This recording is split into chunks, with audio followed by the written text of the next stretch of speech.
please rise for the Pledge of Allegiance. Pledge allegiance to the flag of the United States of America and to the republic for which it stands, one nation, under God, indivisible, with liberty and justice for all. Please join me for a moment of silence.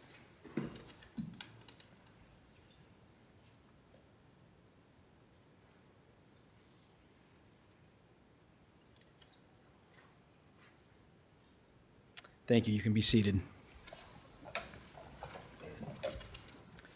Just tonight, Supervisor Dietrich is gone. We pray for him and his family. His father-in-law passed away, so they are right now at the wake. Also, Supervisor Ung may not be able to call in, so it'll just be potentially three of us, but if Supervisor Ung said if he can call in, he will be able to call in. So just, I know auditor staff is ready for that. So with that,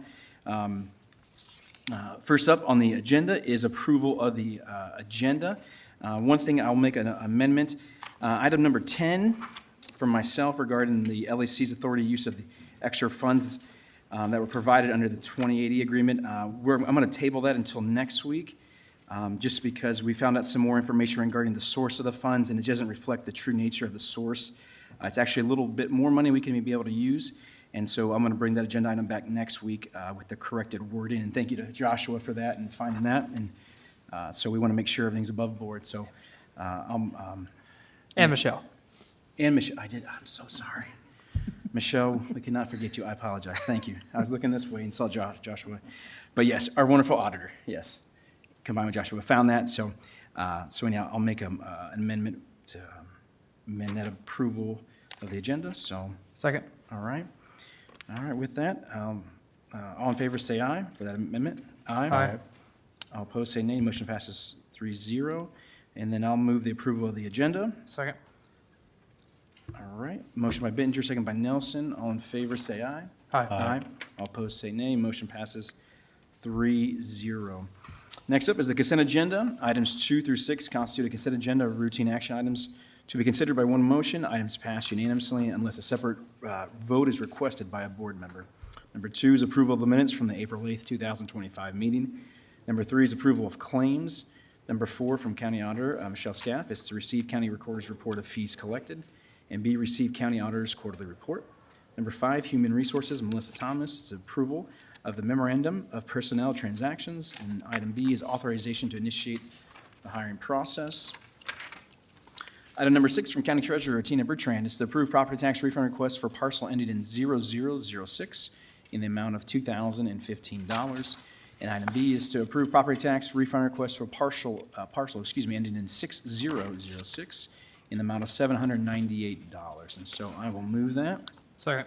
Motion by Bittinger, second by Nelson. All in favor say aye. Aye. All opposed say nay. Motion passes 3-0. And with that, we will take a recess from the Board of Supervisors meeting to convey the Ordnance Slough Drainage District Trustees meeting. So with that, I'm going to call up from Secondary Roads, Laura Sievers, or her designated representative for the approval of the Iowa DOT Drainage District Consent Agreement to install and extend culverts. Yeah, so I'm Jacob at the Secondary Roads Office. Jacob, what's your position, just so everyone knows? Assistant engineer. Thank you.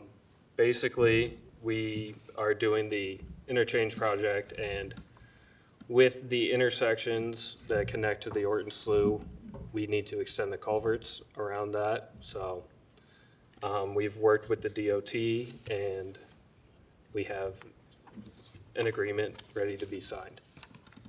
Okay. All right. Is there anything on behalf of the county that we're going to incur more costs, or is that just that? That is something that Laura could answer. I have not been informed of any of that. She has none on the financial impact. Okay, I wanted to make sure. Okay. All right. Thank you, Supervisor Null. Okay. All right. I'll make a motion to sign the agreement. Second. All right. Motion by Bittinger, second by Nelson. Any further discussion? All in favor say aye. Aye. All opposed say nay. Motion passes 3-0. All right. So you just need one signature, I'm assuming, right here? Okay.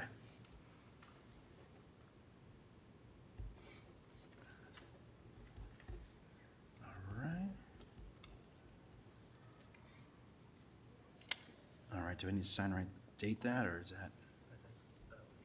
Benefit, okay. All right. There you go. Thank you, sir. All right, so we will adjourn the Orton Slough Drainage District Trustees meeting and continue the Board of Supervisors meeting. All right, next up on the agenda, item number 8 from County Sheriff Chad Sheehan. It's the approval to authorize an additional sergeant position to cover an employment deployment. And Chad, you go ahead. Good evening. I'm not sure if you have the backup in front of you, but this is a military deployment. One of our correctional sergeants will be leaving for a 1-year deployment at the end of May. Our hope is that we can make a promotion so that his position won't be absent in the jail during his year. And that's because we have a retirement in April of next year. So before he comes back, there will be a retirement in an upper command position, so that when the sergeant who's deployed returns in May, we will just fill the vacant spot from the April retirement with him coming back. So it will be a wash financially for the county, and that deployed military member will have a position, his sergeant position, when he gets back. You don't get lucky that often. That's pretty good Right, timing, right. so. No, the timing works out, and I know Chief Wingert had communicated with Melissa, so if Melissa's there, if she has anything to add, please feel free, Melissa, to add whatever you might have to it. Well, I think you covered it all, Sheriff. All right, yeah, Chad, did you hear? Melissa said that you covered it all, so.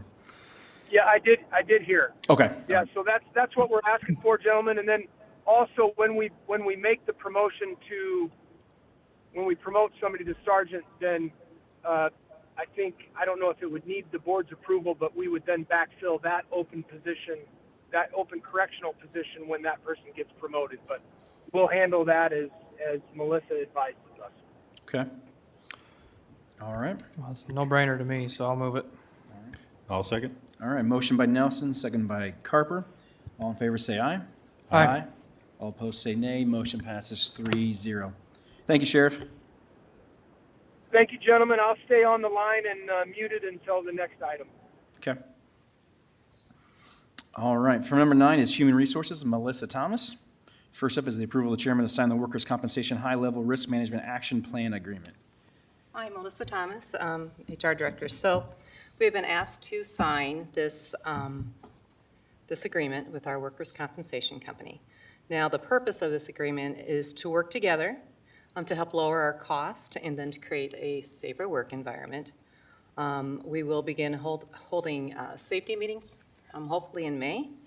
And then also we'll be required to send more information about our incidents to IMWCA.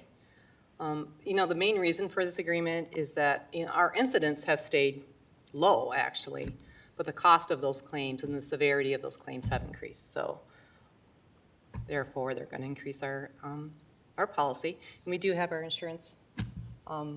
Josh Nichols here, if you have any questions for him, insurance agent. All right, any questions from the board? I've seen, yeah, so Melissa just said that, our incidents have stayed low, but the cost per incident continue to rise. How can we combat that if it's more on the medical side of things that we have no control over? Yeah, and my name is Josh Nichols. I'm with the Hoffman Insurance Agency in Sergeant Bluff. And yes, I completely understand where you're coming from with that. So I think with this high level, with the risk management plan, I think the idea is that we become safer across the county so the idea would be is that our employees would not be injured as severely as what they might be now.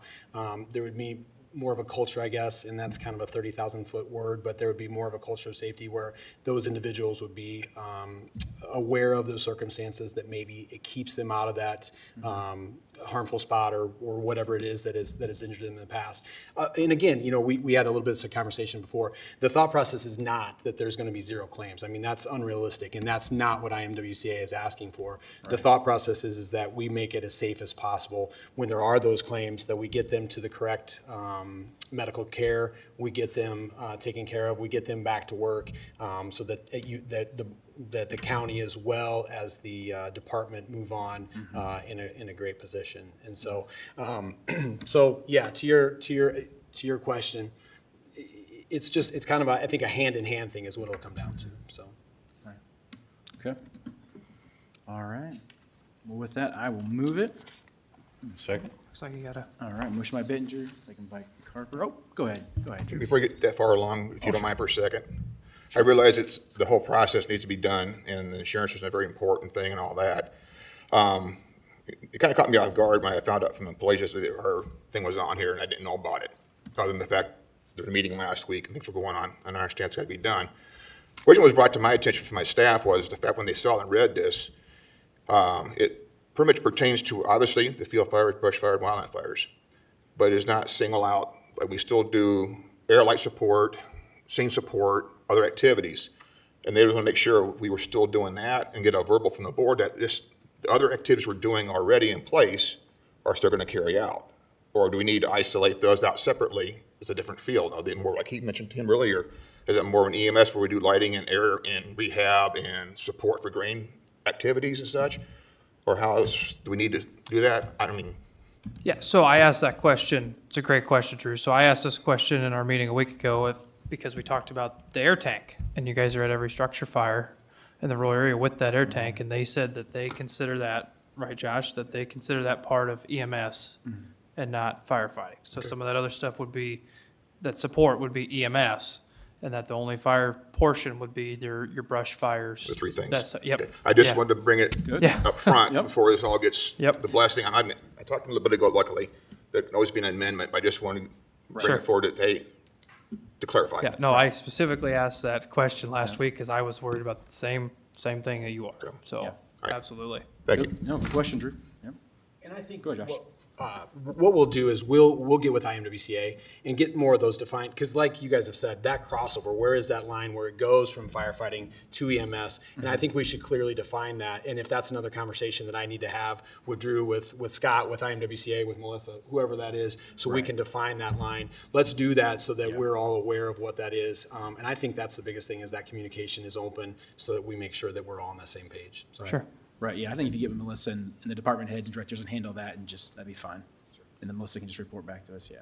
Overall, it's just an overall, just for the department heads and elected officials, the overall is just, there's not many options if we were to lose coverage. There's not a lot of other options, and if other options would be higher costs, and so we have a good relationship, we want to work with that, and I appreciate you, Josh, stating that. It's not about zero claims, it's just bringing the number of claims down. And we have to make sure, yeah. Or the severity of them. Or severity, that's true, yeah. Because Melissa, what was the increase for us this year? It was $153,000 for workman's It comp? ended up being 160 160, so, in premium, right, so in the premium, that's a lot of money for us to, 60,000. 160,000, Yeah. yeah. So- And I'm fully confident that we can move that number in the right direction Okay. fairly quickly. Okay. All right. All right, with that, motion by Binger, second by Carper. All in favor, say aye. Aye. All opposed, say nay. Motion passes 3-0. And that was 160,000 also. So we'll want to reflect that when we do our budget review tonight. That should be, I think that's in there, yeah. We had 150 in there, so Okay. yeah, we're close. Yeah. All right. Item B is approval of the collective bargaining agreement with CWA Local Number 7177, civilian officers for July 1st, 2025 through July 1st, 2028. Yes, this agenda item is to sign this agreement. It's a 3-year agreement. We, changed a few things in the contract, not much, and the wages, we decided on a basis of 6% and within the classes to change those amounts so that the newer employees or the new employees coming on will get a little higher raise and a good reason to start with the county. Now, this second and third year is just wage reopeners, so nothing else in the contract will change. Right. Okay.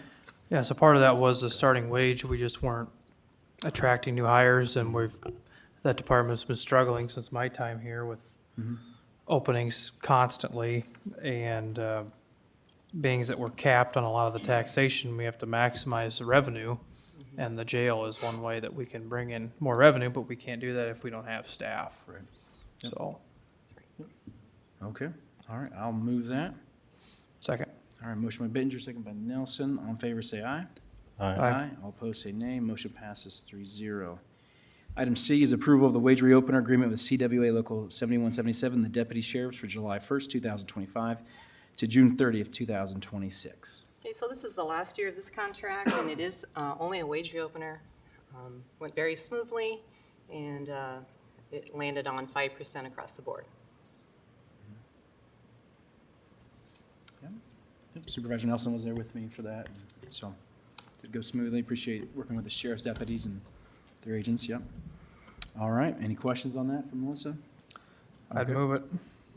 I'll second. All right, motion by Nelson, second by Carper. All in favor, say aye. Aye. Aye. All opposed, say nay. Motion passes 3-0. Thanks. Thank you, Melissa. Item 10, as we said in the beginning, has been removed and tabled until next week to change the language, so that we won't have. That moves us on to item 11 for budget review and discussions. Let me just start off with number 1, since Supervisor Ung is not on the line, I believe, and Supervisor Dietrich's not here, I would move to postpone approval of the wage plan pay increase for fiscal year 26 until next week. But I know some of you are here to speak to that, so what we'll do tonight is, if you gentlemen are all right with that, we'll receive comments and all that, and then just next week, make the final vote on that, so. But, so with that, Michelle, do you want to go first, an update, or do you want me to just go ahead and want to That's hear? what I was just gonna ask for. I know some of you are here to speak to that, so what we'll do tonight is, if you gentlemen are all right with that, Chairman Ung, do we have you on the? Chairman Ung, are you on the line? This is the erstwhile chairman. I am on the line. Oh, okay, sorry. he is here, okay, All right, okay. well, if he's here, Yeah, we I would don't wait think then. we need to. Sorry for the a little late. Had a work conflict. Oh, that's okay. All right, yeah, since you're on the line, then we won't postpone this until next week, so. All right, so with that, Michelle, why don't, since Supervisor Long is on the line, why don't you give us an update on the budget, and then we'll go into item 1. Yeah. Okay, first I just want to confirm that the wage schedule hasn't changed since it was given to Shona to update for the civilian jailers, so that those figures are correct. It's the same schedule that was provided. Okay, I just wanted to make sure, so those Okay. figures are They're already plugged in, embedded okay, into the budget. because that was definitely one of my first questions. Yes, Yeah. so we're good with that. So changes since last week, if we look at our changes after budget hearings, we did identify that, oh boy, go up here to the top. We removed the 12 conservation positions. The workers' comp liability we talked about last week, and we had accidentally plugged that into the general basic fund, but it should have been in the general supplemental. So you'll see an offset of what we had changed that as 150 last time, which I'm hearing is 160 now, so we'll make that adjustment. Last week was approved to move 50% of the auditor's wages to general supplemental, which has been accounted for, and then the freeze of the building services maintenance tech, which was 86,522. So for the general basic, that brings our deficit to 1.4 million. On the opposite side are proposed changes that have not occurred, including the potential to not move all of the FICA to the general supplemental. That amount is flexible, whatever amount the board desires. The amount that's plugged in right now was plugged in to create a balanced budget in the general supplemental side. So that's where the 472, 411 came from. And then there's an additional recognized expense related to well capping in $150,000. So if those were recognized by the board and approved, that would bring the deficit in general basic to a little over $2 million. If we look at the general supplemental section, some changes here is in the past spreadsheets, I had plugged in under the current, the amount of tax revenue to hold the levy constant. I've shifted that to put the amount that is in our maximum asking, which is the publication that went out for adopting the budget. And over on the other column is the amount that would be needed to reduce it to create a levy the same as last year. So if we look at the green highlights down here, last year we approved to move the pilot dollars from that fund to the general supplemental fund, which will increase the revenue in that area. And the courthouse maintenance funds would be moved to the general supplemental, and then the offset of the expense of half of the auditor's wages moved to general supplemental, which if the max budget, which would increase the levy, we would actually have a surplus of $2,070 in the general supplemental. On the opposite side, as I mentioned, for the non-approved amounts that the board can consider, is the amount needed to reduce the tax revenue to create a levy that is equivalent to last year's levy, and the amount that would possibly be chosen to not move the FICA wages to general supplemental.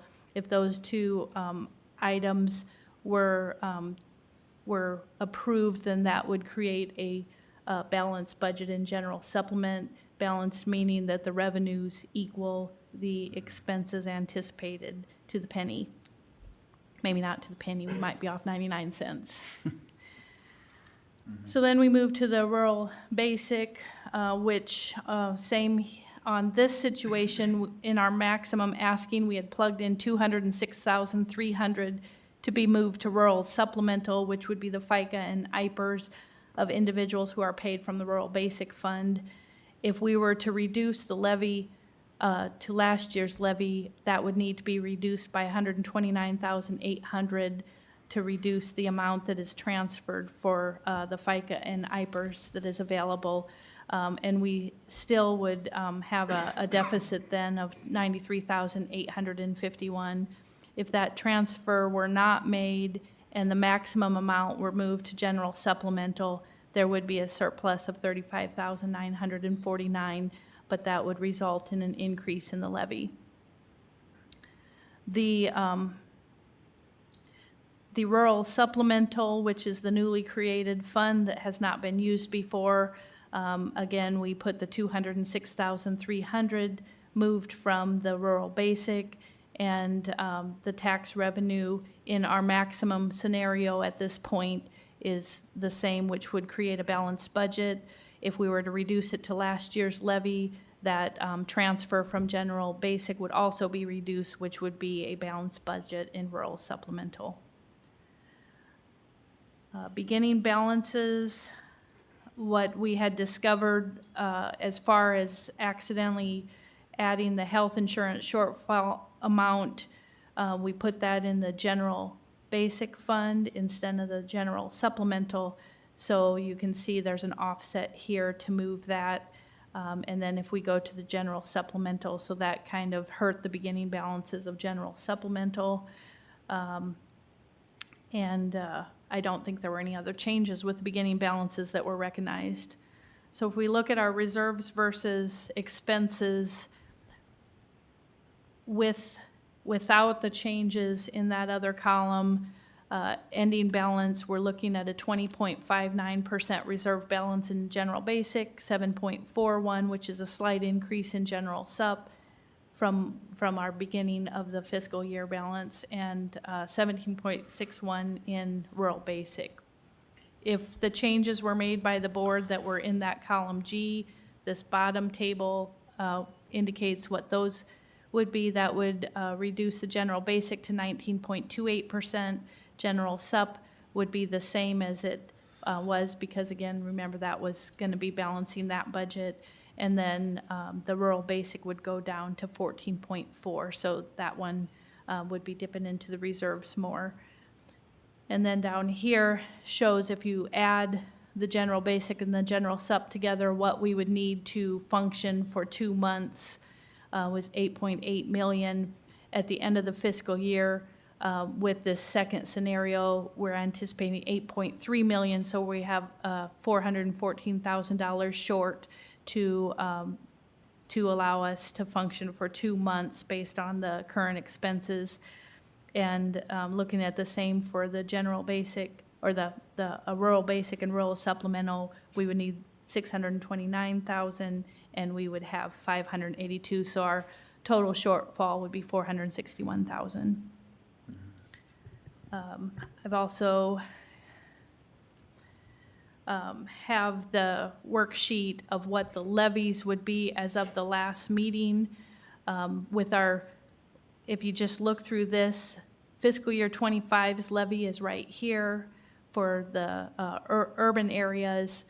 Our original public hearing, we were at 7.38931, which was on the auditor's notice. Our most recent budget publication, we were at 7.19497, and we made some small improvements. So current as of last meeting, we were at 7.19460 for the levy. If that scenario one without the board changes occurred as of the last meeting, that's where we would be. And rural supplemental, again, fiscal year 25, we were at 9.52408. And you can see the figures here, current as of last meeting, we're to 9.68769 compared to that. So if you want to see the actual dollar amount, which everyone is somewhat concerned about, right up here is our urban residents. If we had $100,000 residents, as of last year's rollback and last year's levy, an individual would have paid $329. The maximum notice that was just published, the most recent notice, that individual would pay $341, which is an increase of $11.72. As of the last board meeting, we've improved by 2 cents. Rural area, last year, an individual would have paid $441 per $100,000. The notice that is on the adopted budget that just went out, they would pay $459, which is a difference of $18 per 100,000. As of the last meeting, again, we've only increased by 2 cents per $100,000 with changes that were made at the last meeting.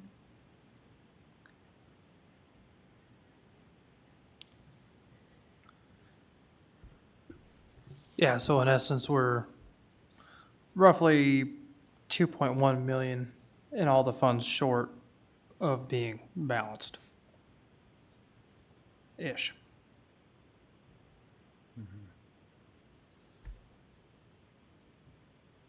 Yes, if you're referring to revenues versus expenses, balancing the budget, with the potential changes in column G, it would be $2.1 million short of having the revenues equal the expenses in the budget, which means that that's the amount that would be from reserves in various different funds.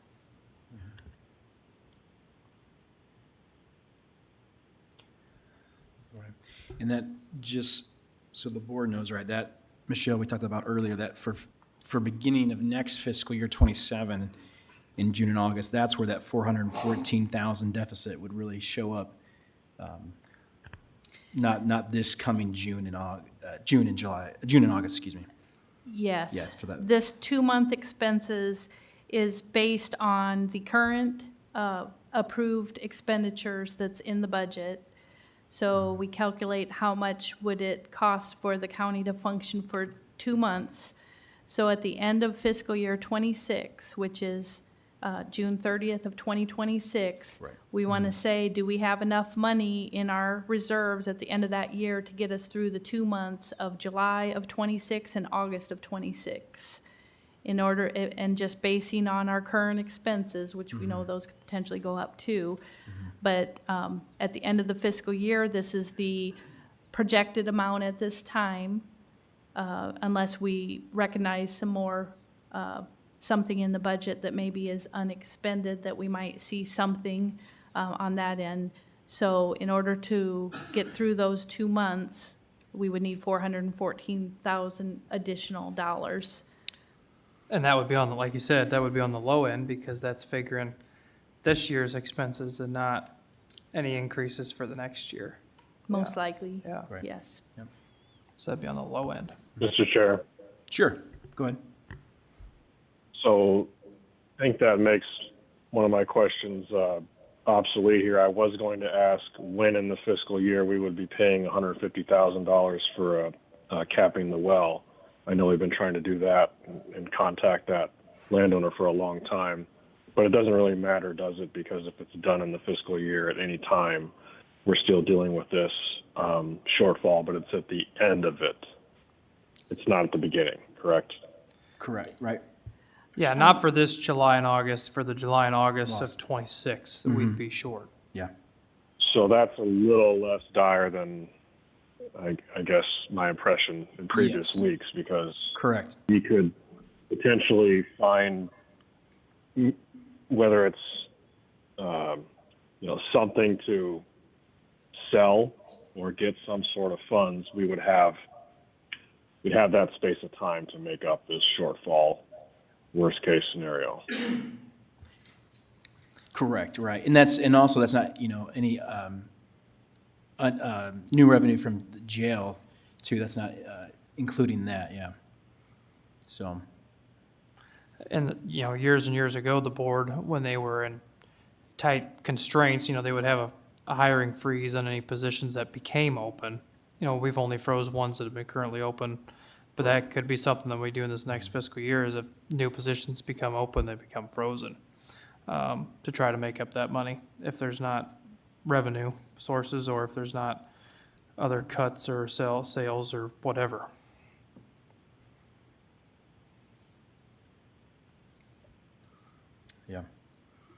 yeah. Anything else, Michelle, or anything you have? Okay. All right.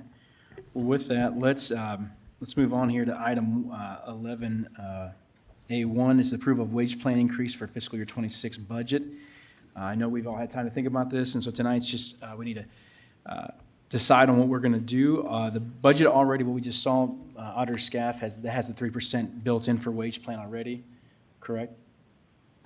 Yes, that's correct. Okay, so all those numbers we just heard for the board, that's already built in. So tonight, we're gonna we just need to decide just because, so we can get some final board budget things solidified before we have to adopt the budget. So with that, while we've got, I know some people here are probably gonna speak about this, I wanna go ahead and open it up just to hear from any department heads, staff, employees, and so if you wanna come forward and just talk about this and share your thoughts, of course, we wanna hear from you guys, so introduce yourself, what department and what's your role, and thank you for Michael coming. Andreessen, District 5 Foreman. Just gonna kind of go over the stuff that you guys don't see us do on the back side of things. I'm speaking on behalf of secondary roads, I guess, wage planning group. We're always looking for a way of saving money. If it's we switching fuel supplier, bulk oil, motor grader blades. I think we saved over $100,000 in snowplow blades, motor grader blades this year. We're always looking for a way of saving money for us, so we can put it back in the equipment budget.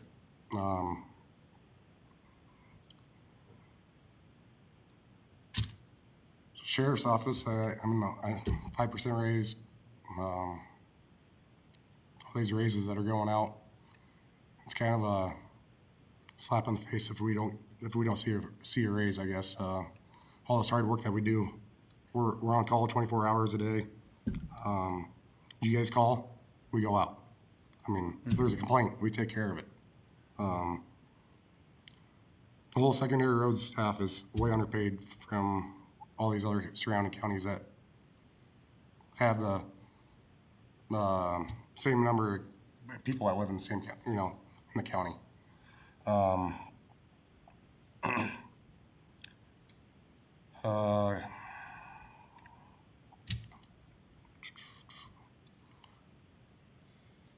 This last snowstorm, I think a lot of the guys, we worked 17, 18-hour days.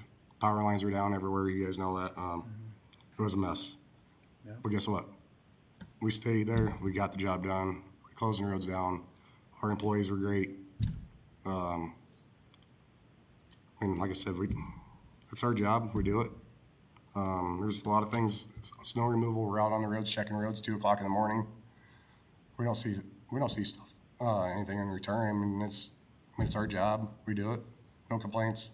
We're just asking for, stick with that 3%. You guys are gonna have to try to find the money somewhere else. Just don't take it away from us, is all I'm asking. The tax levy, I guess, we're worried about taking the tax levy for the landowners, but not giving us a raise is, I don't know how to explain that, but That's all right. yeah. Sorry, I've got allergies and can't speak the best right now, but just wanted to have you guys hear me out, I guess, on that. So, All right. hope you consider it. Yes, sir. All right, thanks, guys. Thank you for coming, sharing it. Yeah.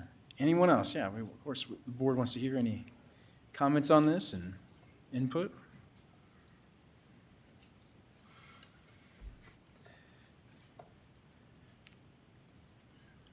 Dan Heisel, Conservation. I guess we budgeted 3%, and we know what the unions have got, and I don't begrudge them of anything they've gotten. They deserve it. I just say for my employees, I'm up here for my employees. 8 of my 15 full-time employees are certified peace officers.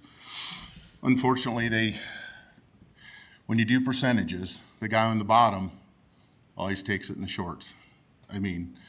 The guy on top always comes out better. So let's say you're to cut it back to 1%.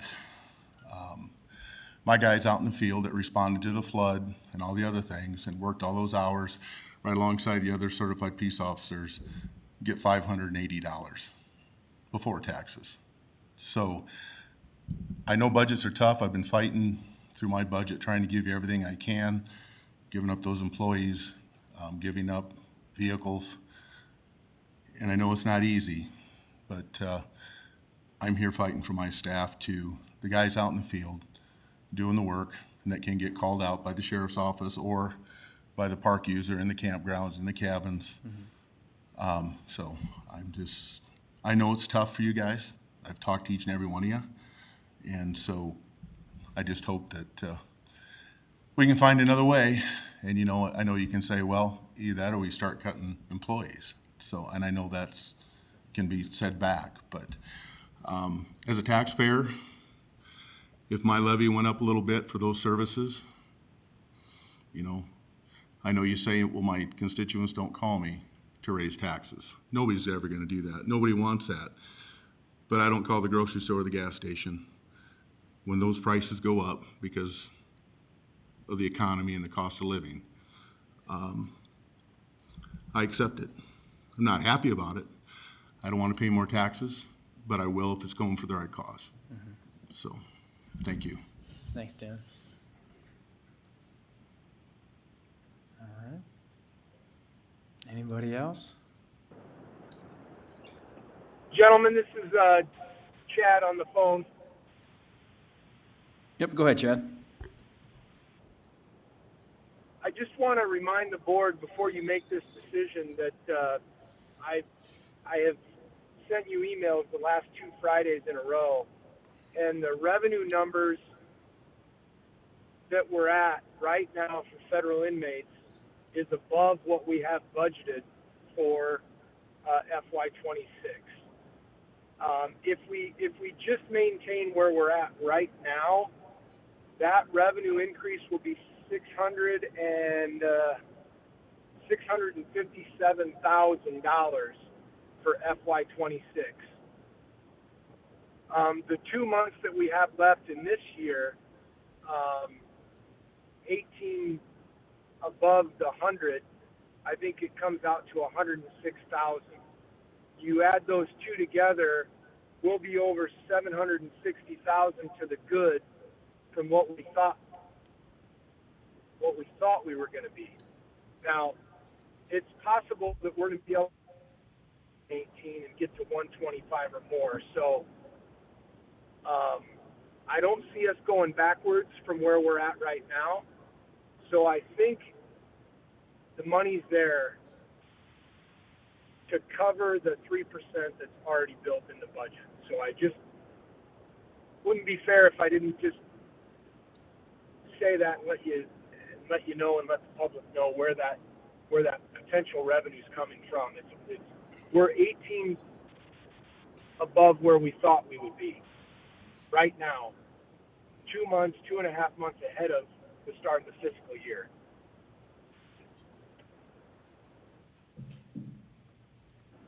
All right. That's all I have.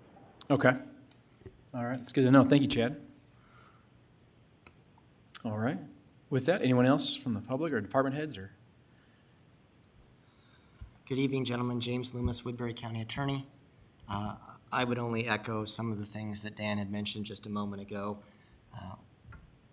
You guys have a tough job. I'm not envious of your position and the calls that you have to make. I'm just going to fight for the folks in my office because of the work that they do and the deserving of the pay that they get. I would ask, because it's been budgeted, that it maintain that, the 3%. I know that I came back earlier in the year asking for an increase for one of my wage plan employees. That was taken out, but I think at a minimum we should maintain the 3%. So I'd ask the board to not change that, to consider keeping it as it's budgeted, and keep working to find ways to find extra revenue. As the sheriff said, it appears as if we're filling up the jail with federal inmates, which is a good sign, and the reason that we kind of built that jail in the first place was to generate that revenue and pay for the jail that way. So if that is on the uptick and trending in the right direction, I'd ask the board to consider that and leave it in for the 3% bump to reward the people that have done good work in the county. And I know that the board recognizes that. I'm not saying that you don't. I hear that often from all of you, and that's appreciated, but I think it's also understood that you work hard, you deserve to be compensated appropriately. So with that, I would ask the board just to keep it in the budget at the 3% increase. Thank you. Thank you, James. All right. Anybody else? We don't want to rush through. We always want to hear from our excellent staff and employees and leaders. So anybody? We won't bite, I promise, if you want to come up here and speak. Hi, Melissa Thomas, HR. I know this is a really hard decision, and you've put a lot of thought into it. But, when staff is not compensated what they feel they should be, and that would be the 3%, then, they might start looking for new jobs. They might want to go somewhere where they're appreciated. Recruitment costs money. New training costs money. As well as losing all of that knowledge will cost the county in the long run. So it's a really hard decision, but also think about what could happen if people don't feel like they're compensated correctly. Thank you. All right. Thank you, Melissa. Okay. All right. Anybody else? Okay. All right. With that, let me open up to the board. Any board thoughts? Mr. Chairman. Sure. Yes, Chad. It's Chad again. I haven't seen the numbers. I apologize. What does each 1% for wage plan across the entire county? What is that dollar amount? Let me ask the auditor that. I don't know if- Michelle, if you could She's answer got that. that handy. Okay. Yeah. I thought I kept that. 1 second here, Chad. We're getting that number for you. Or if you know what it goes from 3% down to 1%, I mean, it's that we can figure it that way. Well, I'm just curious. Sure. What, I can't imagine that the revenue we're at right now wouldn't way more than cover it. the 3% to 0 is 195,000 across the entire county. 3% to 2%, so a reduction of 1% is $78,036. And that includes $36,000 of secondary roads. $28,000 in general basic and $11,000 in general supplemental, $1,500 in rural basic. Could I ask a clarifying question? Sure, go ahead, Supervisor Young. So the $195,000 savings for a reduction of 0%, as an example, you mentioned there was 30-something attributed to secondary roads, but as we know, there's a minimum levy. If we dip below that match, we lose dollar for dollar. So is it correct to say that we would actually be saving 195 minus that amount, because we would probably want to find other uses for those funds, and unfortunately that portion would not reduce the tax rate? Yes, that's correct. So in the 3 to 0 scenario of 195, 70,000 of that is secondary roads. So it would be the tax, the portion of the taxable amount that would be reduced would be 125,000. Thank you. Yeah, there really wouldn't be any savings in secondary roads. Correct. You'd want to put that back in the budget, because otherwise you'd lose the dollar for dollar, and that would just be really stupid. So Yeah. there's really not any saving benefit to secondary roads at all. No. Well, I don't see us going backwards from where we're at, and you're talking, from what we have budgeted, which is $3.6 million, if we stay where we're at now, it's going to be over 4.2, almost 4.3 million. So if the board has faith in that, that's not going to go backwards, and I don't see any way possible with the way things have trended in the last month to two, that number is going to be even higher in that fiscal year. So I think the harm that could be done is not worth the risk, considering where we're at. Now, if the revenue hadn't ticked up like it had, I may not be making this argument, but we're not talking in hypotheticals now. We know where we're at, and we're well ahead of where we anticipated being at this point. So I know you got a tough decision. I just want to make sure that you understand, that you know where we're at, and then I'll be done. All right, thank you, Sheriff Sheehan. All right, with that, anybody else want to speak? Let me open up for board comments.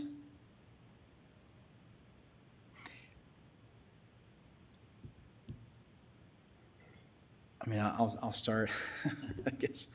Right, I mean, it is budgeted in, right? We do know we're facing a deficit this year. We're gonna have to eat some reserves. We know that after the budget season, we're gonna be working hard, the vice chair and myself and other supervisors, to look at other ways of reducing our expenditures for next fiscal year, the following fiscal year, excuse me. These decisions are, right, the numbers don't reflect or adequately value the person or the job or their worth. I know that there's been talk about reducing it down to 2%, 1.5, 2.75, I know we've all been looking at where can we save money. Every little dollar counts. So with that, it is good to know that this revenue is coming up from the jail. I appreciate you, Chad, giving us that update. I would be in favor of somewhere north of 2.5. So either at 3 or in between 2.5 to 3, or keeping it at 3. I do think, so all of our staff know, there is a backside work, right? To do increases in wages, we do have to look at overall, can we support that next year? There is going to be a greater limitation by the Iowa House and Iowa Senate, and so that is going to cap our budget again for next year, even in greater greater limitations. And so, you know, I do want to prepare people. There might be some 0 years coming. And I would just say, please don't take what the board decides as a reflection of your worth or value, you know, because numbers can't value, but we do want to reward hard workers, and we know the workman's worth their wage. And so that's where I would, you know, that's what I'm thinking. That I would work to find the money on the back end somewhere else. And I think there might be some savings maybe potentially coming in the fall we could probably look to. I know Supervisor Nelson and I had talked a little bit. I've got some ideas that we'll, once we get out of the budget, get into the summer, start looking at in the fall. That might help us do some cost savings on the back end for wages, so. But, so anyway, that's my thoughts. I don't know. The supervisors want to weigh in. What are you thinking? Yeah, you know, we can absolutely afford 3% at the present time. We have to really make sure that everybody knows that we are almost 2.2 million net negative that we're gonna have to take out of our savings account to make this next budget work. And honestly, almost all of that needs to be cut by the time we get to this time next year. Yep. And that's not a reflection of what any budget increases would be for anybody for next year. So while we've done a lot of good work, I feel like we've really only moved the goalpost about halfway, Yeah, it's unfortunately. reasonable. And so there is gonna be a lot of work to do on making these cuts going forward. And I don't like it any more than anybody else, but that's the hand that we're dealt. So I would be supportive of 3%, but I just want to strongly urge our departments and our staff and our elected officials that this is not the end. Far from it. Correct, yeah. Far from it. Yeah. You know, last night, I was just thinking like, well, the board took 0%, so it'd be nice if we could get everybody to do that. But after hearing Mr. Heisel and the sheriff, I think I'd like to move that and change my decision. And I think, you know, I think it'd be good to be 2.5 or 3%. I would be in favor of that, so. Okay. All right. Okay. All right. Supervisor Young, any thoughts, comments?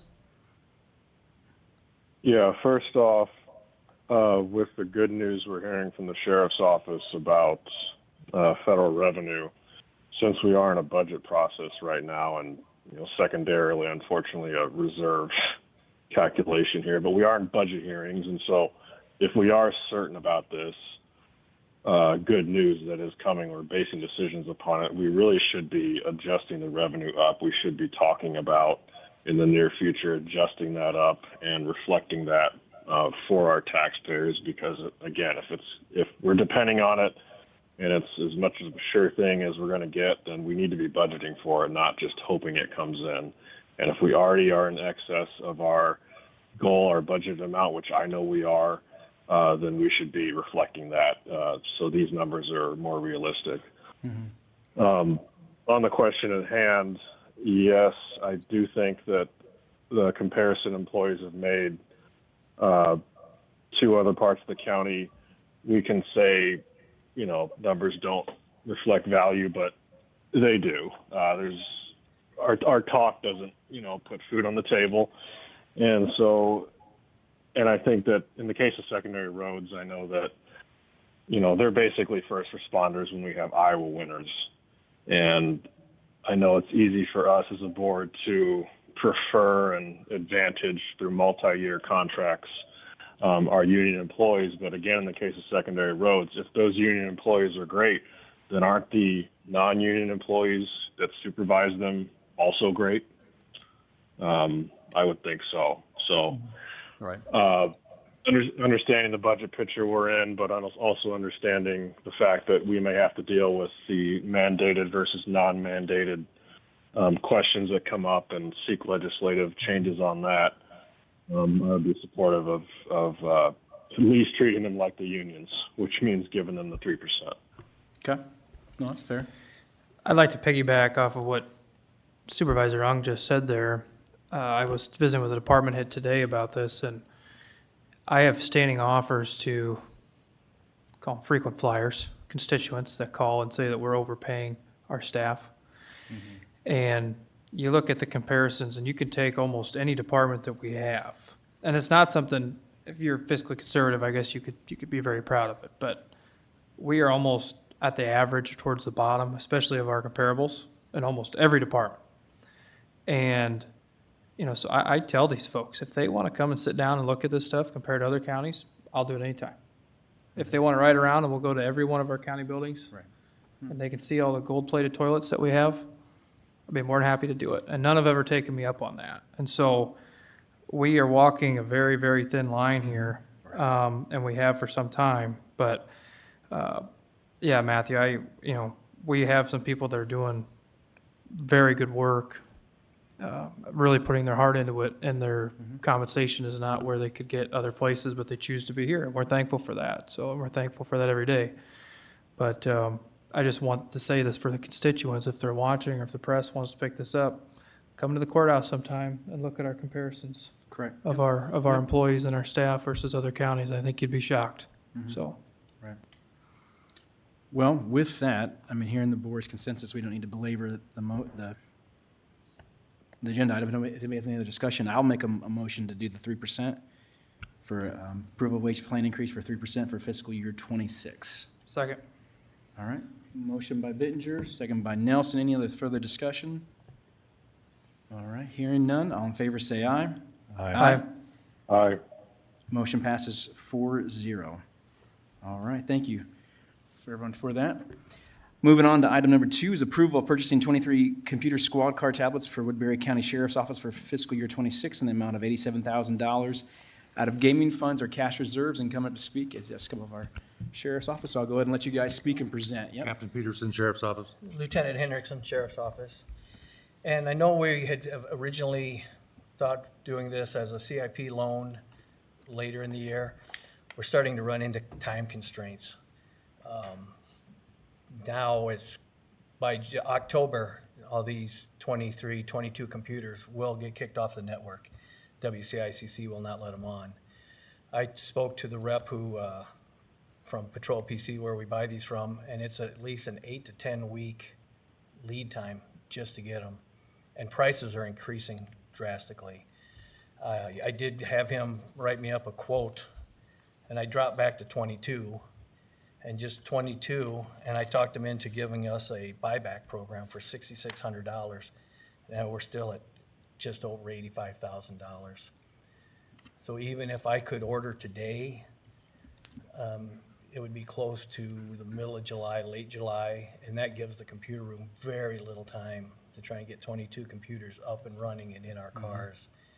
And I understand waiting for the CIP could be just push it back even farther. Right. So I know it's a bad timing deal with the budgets, but really, the deputies rely on those. Their entire day is spent working off of the computer for everything they do. Right, yeah. Our goal was, I'm working right now, our goal is to be about mid-May, come back with CIP approval, do an agenda item, approve that. But yeah, I was down with WCICC when they were configuring the new squad car computers for the city. And it took them weeks just to get through 20 to 25 of them. I mean, they were having issues with Windows 11 downloading the massive downloads and configurations. So I understand it could take 3 to 4 weeks of just working out tech issues. I even tried thinking if we could use our old ones and just upgrade them. Well, when they were bought, we weren't running near the programs we were. Right. And there's just not enough memory to run them anymore. Right, yeah. So that's one thing, yeah. We can't have a hard date of October 1st and our squad cars go dead and we have nothing in those.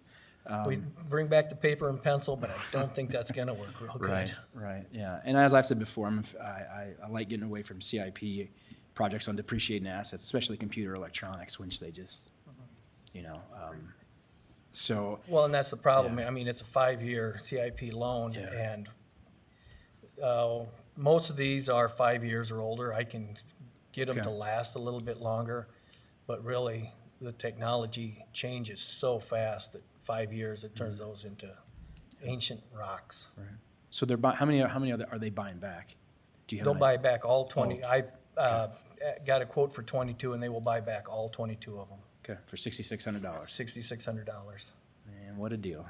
I mean, compared to what a new one costs, that's, Right, but it's better than a kick in the knee. right, yeah. 300 apiece. Okay. Okay.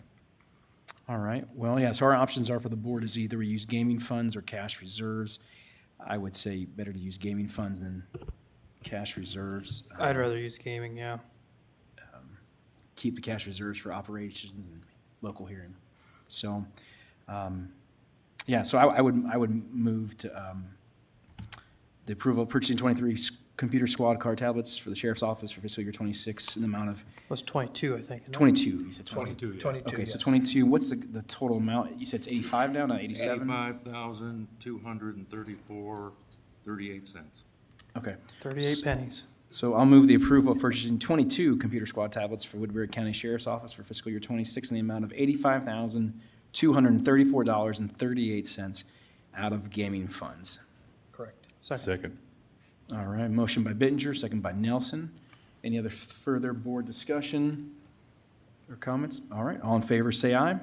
Aye. Aye. Aye. Motion passes 4-0. Thank you. Thank you, Thank you, gentlemen. gentlemen. Yep. All right, with that, we've had our budget review. Moving on here, if there's any further questions about the budget, if not, we will move on to number 12, reports on committee meetings. Any reports on committee meetings? Are we really not going to continue talking about the budget? No, we can. No, we can. I just didn't hear anything. Go ahead. No, we can go back to that. Go ahead. Okay. Yep. Can we discuss adding revenue to the sheriff's office? Yes, I've wrote that down. Yeah, we can do that. Yep. And it also seems like we are accepting the $150,000 cost to cap the well. That's been put in correct. Yep. Yeah. It has not been approved. That was a Just an estimate. suggestion, Yeah, but it suggestion. hasn't Yeah. been like added or approved to Correct. add. You want us to do that tonight? So adding that would disadvantage our picture that we just heard already. It was already in there, Matthew. Okay. It's included in the figures, but it hasn't been approved Approved to yet. officially add it to the budget. Did we have that for this fiscal year or next one, Michelle? We included that in fiscal year 26. Okay, Yes. thank you. Yep.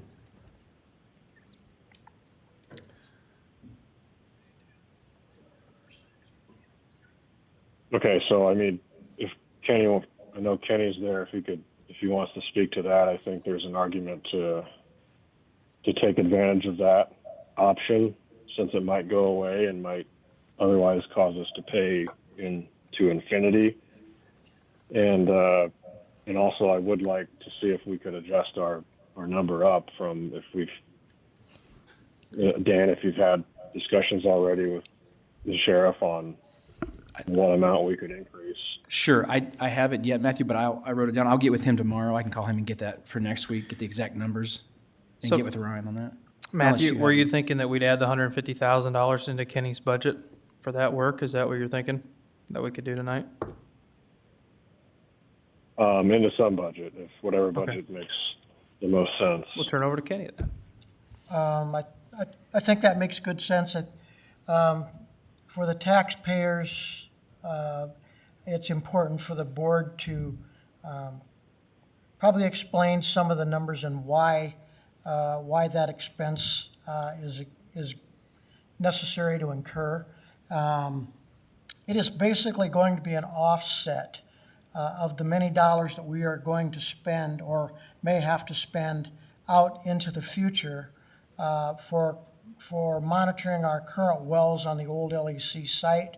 We are required to do that annually by the DNR until such a point that the one well that is located in the same aquifer, which is across the alleyway from the LEC, is basically terminated. And that is what the well cap cost of $150,000 would take care of. Assuming that well gets capped, that would give us basically the green flag from the DNR to hopefully terminate all monitoring from all other existing wells, and whereby those wells could then be removed from that site as part of the demolition project. So it's key in saving basically money in the long run. You're spending money now. Right, 10 years of the monitoring fee is $250,000. 15 years out, it's $375,000 just to monitor that well. So it's definitely advantageous to. Is there a specific line item that we could add that to? And I don't have your budget in front of us, Kenny, but is there? I don't know the line item number. We could look it up, or Michelle might have it in front of her. We could put it under something like, well, we can't put it underneath the LEC budget.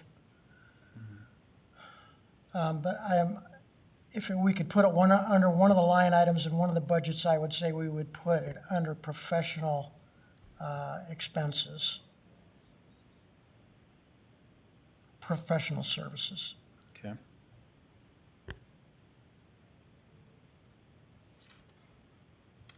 We already paid for new devices out of gaming. Will there be enough in gaming for this? I know at the end of hold on, Matthew, I've got the number here. There would, or we're gonna have like roughly 400,000. That's what it was, But we yep. kind of thought, we had plugged it in with reserves, I guess, Matthew. I would rather do that now, I guess, but would be my preference. Use gaming, Use reserves. use reverse, okay.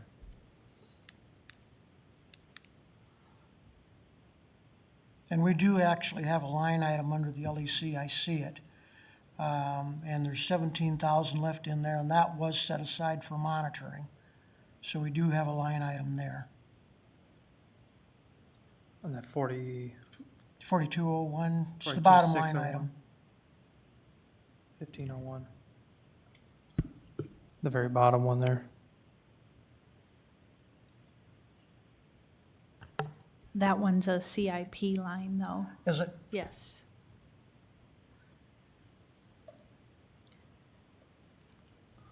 Kenny, do you need to research that and come back next week? Or do you feel comfortable tonight making a suggestion to which one? I can tell you that we can't use it out of 9102 if it's a CIP item.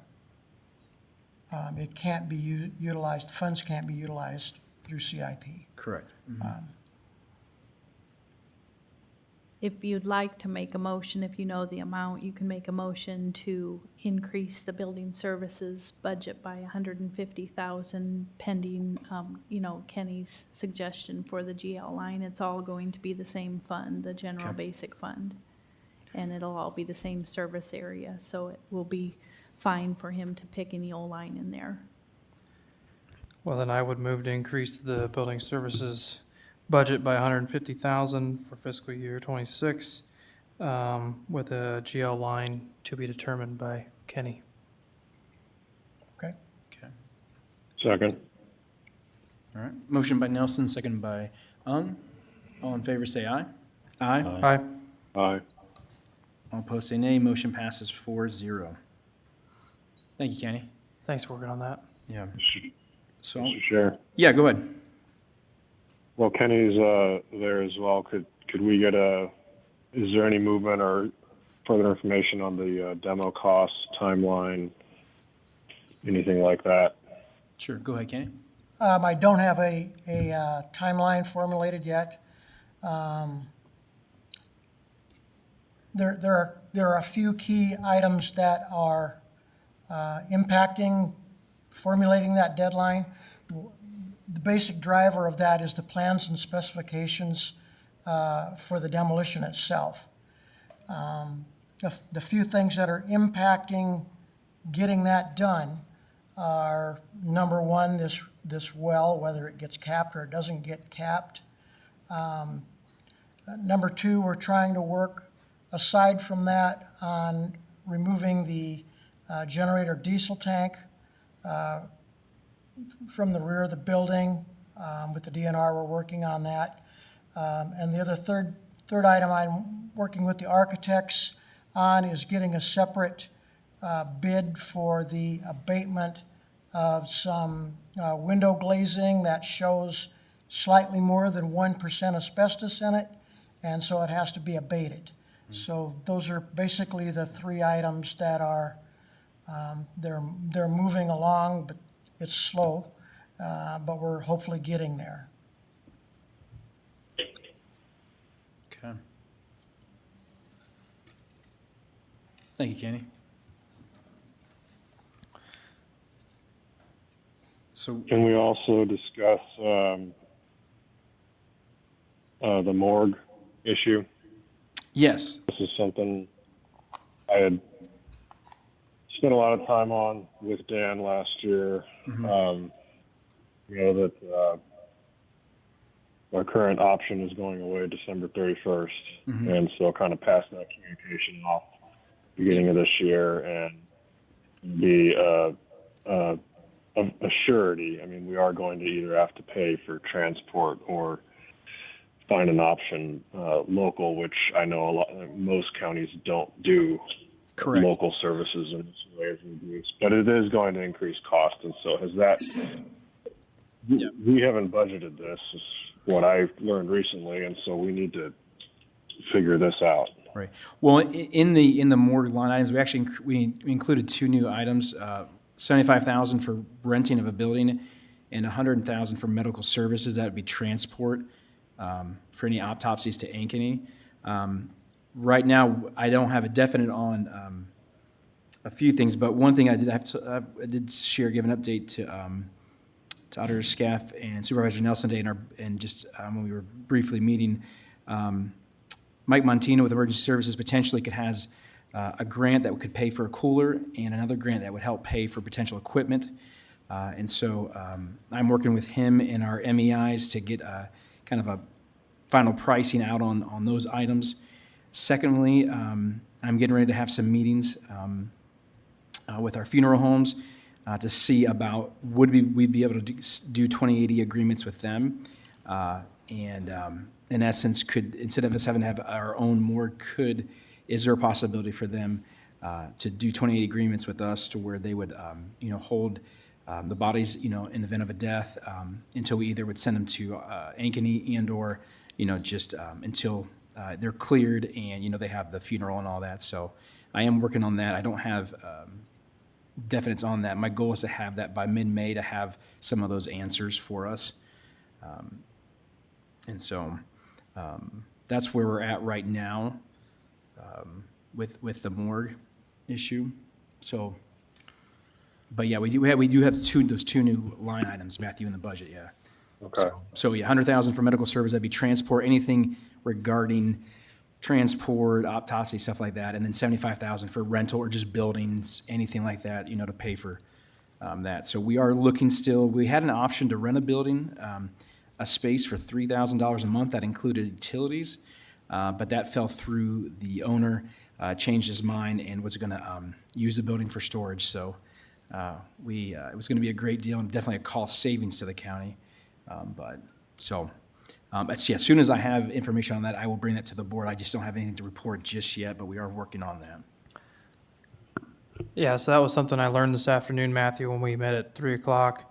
And I think for what Dan had plugged in there and given what grants are out there and just kind of where we're at in the process, I think that we're probably okay at this point right now. And so I'm glad that you'd stuck those amounts in there. I felt a lot better learning that. So, Right. but yeah, it'll be interesting to compare the cost differences between going to Ankeny or having our own morgue. So I'm sure we'll have the board will have discussion on that probably coming up. But. Yeah, and I'm waiting to hear back. I'm glad we got it. Oh, go ahead, Matthew. Go ahead. Yeah, I'm glad we got something plugged in. It's going to be interesting to me to see what grants there are for this. That seems very niche, and if there's any sort of conditions that come with that. Because if we get a nice cooler, but we need to have a building with certain, parameters that funeral homes don't have, that's going to be an issue. Yeah.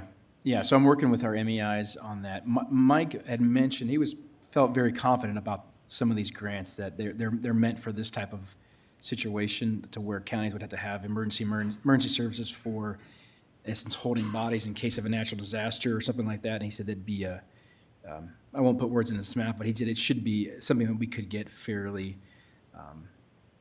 easy potentially. So, but yeah, I'll bring that update to us. I'm also waiting, I heard back from one county that's smaller than us about what they do, and I'm waiting on some of our other comparable counties to get back to me on what do they do for their morgue services, what do they spend.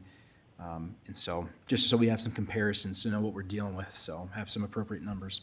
And as soon as I get those, I will forward those on to all the board members. So, Matthew, back to your comment about increasing the revenue. So right now, with the staffing that we have, we've got 118 federal inmates in there, which obviously we've got the staff to handle that. And so if we were to maintain that throughout a whole year, that's 4.3 million, and we've budgeted 3.6, so there's definitely some room there. I think depending on how that number grows, we would have to add more staff. So yeah, there'll be more revenue, but there'll also be more expense. And so I think conservatively, if we were to bump that number up, like say if we had 115 inmates, that's 4.2 million. I think we could comfortably bump that revenue number up to like 4.2, given that we still have the same amount of staff, and so we're not incurring, much more expense, because there's going to be some in medical and food and that kind of stuff. But as you have more inmates, but I think that at a minimum we could raise it another 600,000. I think at a minimum at this point. I'll make that motion. Second. okay. Motion by Ung, second by Nelson, and I agree, with that. 600 is, that's the safe number. Do you want to increase it And six? so, Do you want to increase it Sorry, go ahead. 600? Do you want to increase it 600,000, or do you want to increase it from 3.65 to 4.2, which would be 550, I guess. But well, I think you based your number off of 115, and we're closer to 120 right now. And I think that we had calculations that go up to 125 as far as until we would, staff would need to be looked at again. So I'm comfortable with that. And to the public that may say, why are you doing this now? In the past, the retort was always, you don't have a federal contract. What are you doing? Well, right now, these inmates are literally in the LEC right now. Correct. They're literally in there right now under an IGA that always existed. And so we have basis for this. Yep. No, it's good. All right, motion by Ung, second by Nelson. All right, all in favor, say aye. Aye. Aye. All opposed, say nay. Motion passes 4-0. I'm sorry, it wasn't clear to me what the amount of it is. Oh, 600,000 Okay. for the inmate revenue.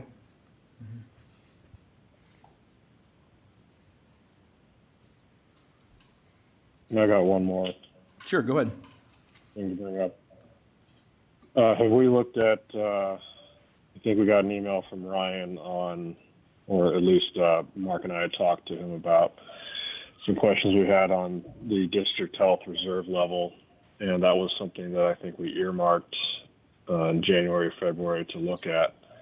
Do we know where we're at? Is that going to come back next week? Because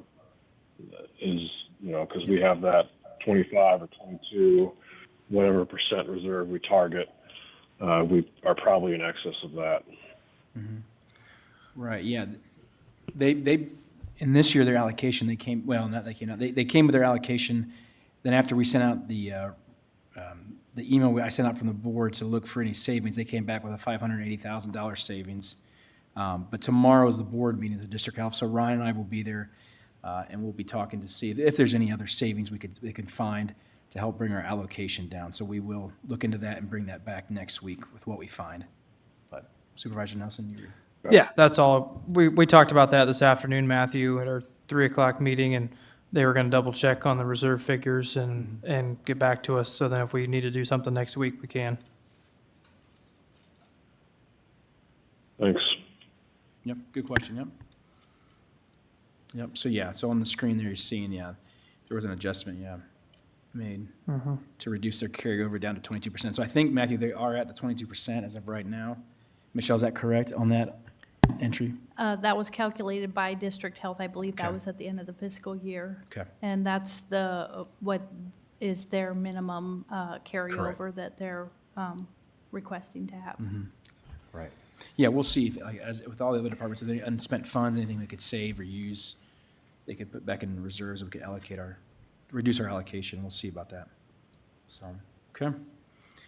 Anything else for the review, budget review? Nothing, okay, all right. Nothing from Nelson or Carper, all right. Let's keep going on here. Item 12 is reports on committee meetings. Anybody have it? Do you have any, Mark? Go ahead. We had StarCom meeting last week. There wasn't anything pertinent to Woodbury County. Then we went, Supervisor Dietrich and I met out of Emergency Services in Climbing Hill with the EMS director over in Ida County.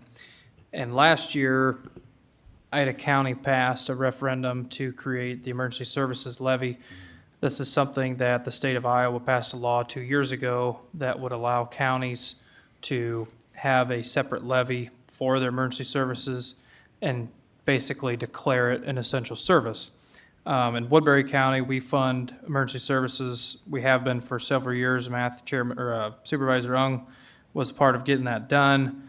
And so that's an amazing service throughout the county. But with the growing concerns of what the Iowa legislature is doing with some of the legislation that they are passing, it may not be up to the Board of Supervisors or the Woodbury County residents if they want to fund the service based on legislation coming out of Des Moines. And so we were sitting down looking over our options on how we could try to preserve that service and make it an essential service. So I appreciate Corey Truckee meeting with us, and we're going to have, I got some more legwork we're going to do on that, but it was very productive.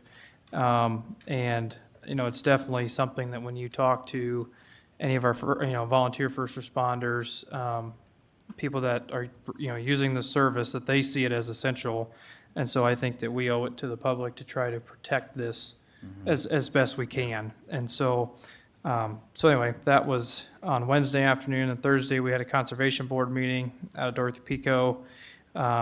We had to have the meeting upstairs because they're working on the floor jacking and they're moving some stuff around down there. They did approve those cuts of those seasonal employees. There was some discussion about that. Otherwise, that's all I have. Okay. Chairman. All that I have, we had the WCICC meeting. The highlight was our from the city side and the county side, all of our staff are very smart against the phishing schemes. And so they sent out over 1,000 emails to try to get people to enter their credentials, and we passed with flying colors, the best they've seen in years. And so kudos to all of our staff. You guys are IT expertise in not being scammed. So that they just were very thankful for that and saying that some of those campaigns are working. And then secondly, just WCICC, they're doing some major projects, finishing some fiber work around the city, and the staff at WCICC, they've saved the county and the city a lot of money and just able to run fiber within their own department instead of having to hire that out, to other companies. And so just thankful to them by saving the county money. So there's that. And then in the afternoon on Wednesday, I had a meeting with the Chamber of Commerce. The governor came and spoke to a group of business men and women there, leaders here in our community. She gave a presentation about, it's called Grow Iowa. And so the numbers are good. They're seeing an influx of young professionals coming back to Iowa from the numbers that are self-reporting. So that was one good thing. The big topic of conversation was, of course, House File 718 and some of the issues there. And then also getting money for the 185th for the runway expansion. And so that was brought up. And so a lot of the business leaders in our community understand that's important to help keep jobs, keep families here, and all those other services that relate to the 185th. And so the governor and her staff said they will continue to work to make sure that project can get funded. So thank you to Chris McGowan and the Chamber for hosting that. And so that's all that I have for committee meetings. Supervisor Carper, anything? Yeah, I just was involved with a Head Start program under Community Action Services, Community Action Agency, and Community action, they have a school readiness program with parent and child, and they can do some activities, also an in-kind activities. And these help bring in funds for the Head Start program. Had several kids jumping on my lap and wanted to try on my motorcycle helmet and got to paint with several of the kids. And I think this belongs in the Sioux City Art Center. So it was just a fun time with the kids, so. Appreciate Head Start. Yeah, they do a great job there. You told me one of the teachers that had been teaching second graders for how many years? I believe she was in there about 24 years. So Wow. it's nice that they're showing love to all these little kids and Yeah. spending time with them, so. No, thank you for that. All right. Supervisor, any committee meetings? I got a small IT update. Sure. Every so often, we get constituents that, tell us they couldn't find our email anywhere, didn't know how to get in contact with us.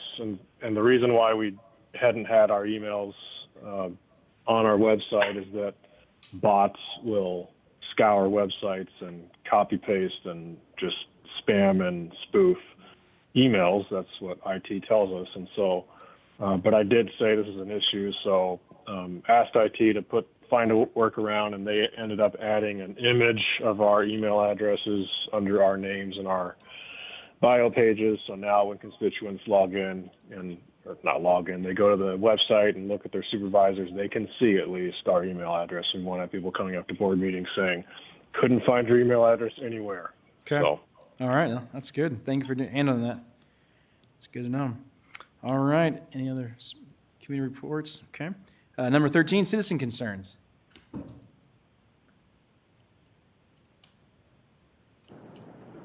All right. Dan? Board, it's Chad. I can't see if anybody's coming up. Chad, you're talking over me. That's just Dan Heisel. Sorry, go ahead. All right, Dan Heisel, Conservation. I just want to thank the supervisors for what they did on raises for the wage plan employees, for my employees especially. I know it was a tough decision, and budgets are tight, and I know next year we're going to really have to button our, oh boy, I'm not looking forward to next year, but I'm going to ask that you call the department heads together after this dust settles on this budgeting, and let's start working on it now, and let's get all the department heads involved and see if we can all do our part and figure it out. But I know it was a tough decision, but for my employees, thank you. You're welcome. Thank you, Dan. All right. All right. Sheriff, go ahead. Yeah, well, just kind of piggybacking off of Dan, just thank you on behalf of our employees. And then I want to take just a minute to praise and continue to encourage our correctional staff for the hard work that they've been doing. Throughout the move, we went to a new records management system. They literally have been working tirelessly day and night, and oftentimes they're kind of forgotten in the law enforcement community. But as we met with them several weeks ago, I in a way to try and encourage them, and I mean it and I believe it, that they, through this budget crisis, our correctional staff are going to get to be the heroes in the end because of the revenue that's out there. But I just want to publicly praise them for all their hard work, and they're going to work hard. I know they will. As a recruiting opportunity, if anybody knows anyone that wants to get into corrections, whether that's their career path or they're looking for a stepping stone into law enforcement, we encourage them to apply, go to the county's website and apply. But really just want to thank our correctional staff for the hard work that they've been doing and that they'll continue to do. So just want to publicly give them some praise. All right. Thank you, Chad. All right. Any other citizen concerns? Michael Andreessen, Secondary Roads, District 5 Foreman. Just want to say thank you on behalf of Secondary Roads and all the wage planning group. So thanks again. You're welcome. Thanks for being here, guys. As always, we always want to hear from our employees. Right? So reach out, yep. Thank you, Supervisor Young, for getting our emails there, so you can email us anytime. All right, any other citizen concerns? We don't want to belabor the moment. Okay, seeing none. All right, any board concerns? Supervisor Nelson? You brought up fishing in our staff, and I didn't know where you were going with that. I thought you were going to be bringing up Dan Heisel and all the fish he was frying Friday at the fish fry. For 3 hours, he was frying fish. So I don't know if there's anybody that loves fishing more than Dan, you know, but he sends me these pictures of these fish he's out fishing, but most of the time he's holding that fish clear out here like this. It looks like it's the size of your leg. I'm not sure that that's actually the size. I don't know. I have to go with him sometime to verify, I think. Probably photoshopped, but anyway. Fun cooking fish with you, Dan, so we had a good time. All right. Yeah, the only concern I have is that, yeah, we'll get information for next week, more with our budget, and we'll just, team working. Next week, we need to, once again, try to have any final ideas on the budget. On the 29th, Michelle, you had said that all decisions had to be made final by the 29th, just because that next day you have a quick turnaround for the budget to be adopted and certified. So any thoughts, anything you want to say to the board, just for the good of the board? Yep, just as we talked about earlier, for the good of everybody, the budget is due to the auditor by April 30th at 4:30, should be signed by the chair. So any changes that happen on the 29th need to be included in that final budget that's submitted by 4:30 on the 30th. Okay. All right. I just had one thing that, next week, I'll be involved with that planning for the zoning training at the extension office. Okay, so you won't be here, correct? I could be here and then depart, or I could maybe miss the meeting entirely next week, so. Yeah, that's fine. Okay. Thank you, Supervisor Carver. All right, anything else? Anything from you, Supervisor Young? Any board concerns? Nope. Okay. All right, thank you for joining us.